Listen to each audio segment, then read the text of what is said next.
Viewers, இது என்னன்னு சொல்லி பார்க்குறீங்களா? இது வந்து மட்டன் குழம்பு.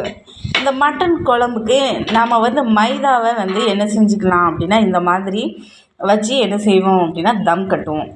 தம் கட்டுறது இந்த மாதிரி. இது என்னது அப்படின்னா, கோதுமை மாவை என்ன செஞ்சுருக்கேன் அப்படின்னா, ரேஷன் கடையில் உள்ள கோதுமை மாவு. இதை வந்து நல்லா கொஞ்சோண்டு தண்ணீர் விட்டு கொஞ்சோண்டு என்ன செஞ்சுருக்கேன் அப்படின்னா நல்லா விரசிக்கிட்டு, இதை வந்து இந்த 3 இடத்துல தான் நான் என்ன செஞ்சுருக்கேன் அப்படின்னா அழகாக நான் என்ன செஞ்சுருக்கேன் வச்சுருக்கேன். இந்த மட்டன் குழம்புக்கு இந்த மாதிரி சின்ன வாயாக இருந்துச்சுன்னா அதிகமாக நல்லா குக் ஆகும். உள்ளே இருக்கிறது நல்லா என்ன செய்யும் அப்படின்னா நல்லா வேகும். இந்த மாதிரி நல்லா என்ன செஞ்சுக்கும், வெந்துக்கும். ரெண்டாவது ஒன்று என்ன அப்படின்னா, இந்த வேஸ்ட்டு, அதாவது இது வந்து நம்ம வேஸ்ட்டாக நம்ம தூர தான் போடுவோம். இதை கூட என்ன செஞ்சுக்கலாம், சட்டியில் அப்படியே போட்டுக்கலாம்.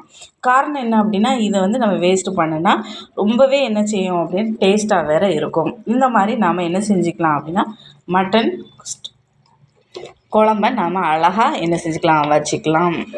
இந்த மாதிரி நல்லா வெந்திருக்கும், நல்லா ருசியாக இருக்கும், நல்ல சுவையாக இருக்கும். நீங்கள் செஞ்சு பார்த்துக்கிட்டு நீங்கள் உங்கள் கமெண்ட்டை தெரிவிங்க.